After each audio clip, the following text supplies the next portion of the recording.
To fix Instagram not updating. Follow this step-by-step guide.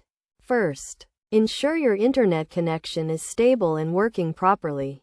A weak or unstable connection can prevent Instagram from updating. Try switching to a different network or restarting your router to resolve any connectivity issues. Next, check if your Instagram app is up to date.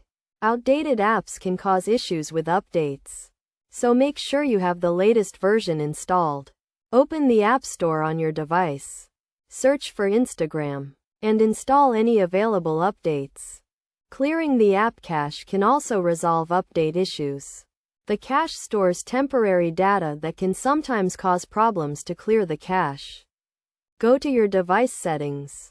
Select Storage, find Instagram, and clear the cache. If the issue persists, try restarting your device. This can resolve any temporary software issues that may be preventing Instagram from updating.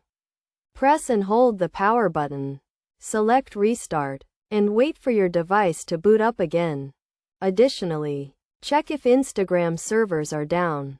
Sometimes, issues with the app can be caused by server maintenance or outages. You can check the Instagram website or social media accounts for any updates on server status. Finally, try uninstalling and reinstalling the Instagram app. This will remove any corrupted files or settings that may be causing the issue. Go to your device settings. Select Apps, find Instagram, and uninstall it. Then, open the App Store, search for Instagram, and reinstall it. By following these steps, you should be able to fix Instagram not updating and get back to using the app. Remember to always keep your app and device up to date to prevent any future issues. Regularly checking for updates and maintaining a stable internet connection can help ensure a smooth user experience on Instagram.